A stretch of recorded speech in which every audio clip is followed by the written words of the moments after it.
IIM UPSC tuitions only in Tirumala IAS institute Chaitanyapuri. Call చేసి ఇప్పుడే join అవ్వండి. బెట్టింగ్ యాప్ ప్రమోషన్ డొంక కదులుతోంది. కొందరు తెలిసి తప్పు చేస్తే మరికొందరు తెలియకుండానే ఈ రొంపులోకి దిగిపోయారు.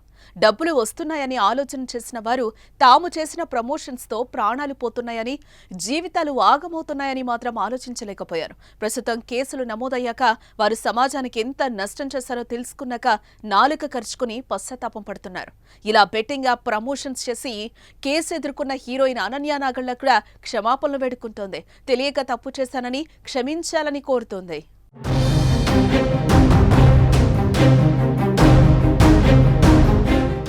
సెలబ్రిటీస్ బెట్టింగ్ యాప్ ప్రమోషన్స్ చేయడంపై ఓ మీడియా ఛానల్ నిర్వహించిన డిబేట్లో పాల్గొన్న అనన్య నాగళ్ల కీలక విషయాలనే వెల్లడించింది. సరైన అవగాహన లేక తాను బెట్టింగ్ యాప్ ను ప్రమోట్ చేసినట్టుగా తెలిపింది. దానివల్ల ఇంత నష్టం జరుగుతుందని ఆ సమయంలో ఆలోచించలేదని వివరించిన ఆమె ఒక వీడియో స్టోరీ షేర్ చేసినందుకు తనకు 1,20,000 రూపాయలు ఇచ్చారని తెలిపింది. అంతేకాదు తన ప్రమోషన్ వల్ల నష్టపోయిన వారికి నేను తిరిగి డబ్బులు రిటర్న్ చేసినట్టు అనన్య చెప్పుకొచ్చారు. బెట్టింగ్ యాప్ వల్ల నష్టం జరుగుతుందని తెలిసాక బెట్టింగ్ యాప్స్ ను ప్రమోట్ చేయడం మానేసినట్టుగా ఆమె స్పష్టం చేసింది.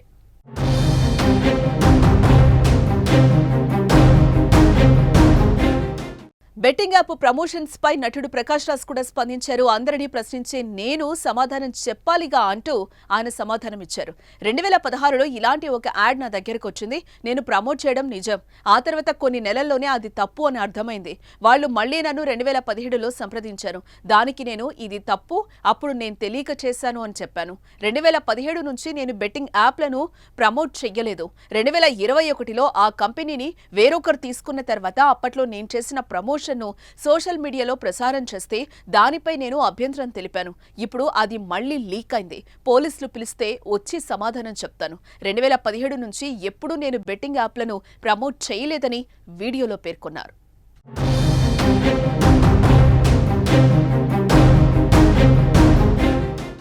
ఆన్లైన్ బెట్టింగ్, గ్యాంబ్లింగ్, క్యాసినో యాప్ల ప్రచారానికి సంబంధించి సినీ నటులు విజయ్ దేవరకొండ, రానా దగ్గుబాటి, మంచు లక్ష్మి, నిధి అగర్వాల్, ప్రణీత, అనన్య నాగళ్ల సహా 25 మంది సినీ, టీవీ ప్రముఖులపై మియాపూర్ పోలీస్ స్టేషన్లో కేసు నమోదైంది.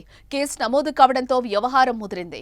వీరిపై section 318/4, 112 read with 49 Telangana state gaming యాక్ట్లోని 3(3)(A)(4 సెక్షన్లు, ఐటీ చట్టంలోని 66(D) సెక్షన్ల కింద ఎఫ్ఐఆర్ ఫైల్ చేసి విచారణకు సిద్ధమయ్యారు. ఈ క్రమంలో సినీ ప్రముఖులు స్పందిస్తున్నారు.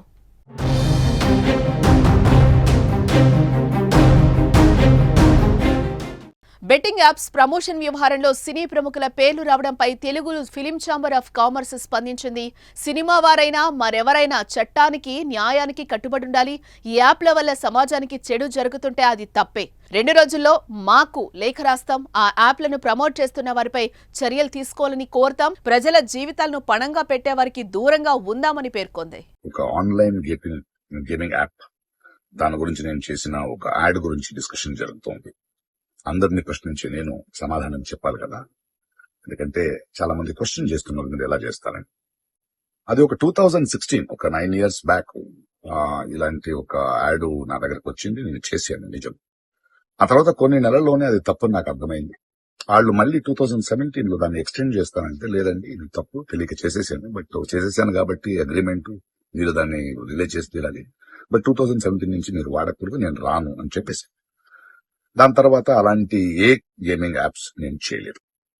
2021లో కూడా ఆ కంపెనీ ఇంకో కంపెనీకి అమ్మేసి వాళ్ళు దాన్ని ఏదో సోషల్ మీడియా ప్లాట్ఫామ్ లో యూజ్ చేస్తే నేను వాళ్ళకి నోటీసులు, వాళ్ళకి ఈమెయిల్, మళ్ళీ వాట్సాప్ లో పంపించి లేదండి ఇందులో నేను లేను, ఇది చేయకూడదు, కాంట్రాక్ట్ అయిపోయింది, ఇది తప్పు అని కూడా చెప్పాను. వాళ్ళు ఆపేశారు. ఇప్పుడు అది మళ్ళీ రీక్ అయింది. దానివల్ల ఈ సమాధానం పోలీస్ డిపార్ట్మెంట్ నుంచి నాకు ఇంకా ఏది రాలేదు. వస్తే వాళ్ళకి నేను సమాధానం చెప్తాను. బట్ మీకు సమాధానం చెప్పాల్సింది నా బాధ్యత.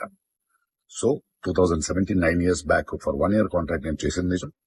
అది తెలిసిన తర్వాత దాన్ని ఆపింది నిజం. ఆ తర్వాత నేను చేయలేదు అనేది కూడా నిజం. ఈ మాట మీకు చెప్తున్నాను. ఇంకో విషయం, దయచేసి యంగ్స్టర్స్, ఇలాంటి గేమింగ్ యాప్ అది ఒక వ్యసనం. ప్లీజ్ మీ జీవితాన్ని కోల్పోండి.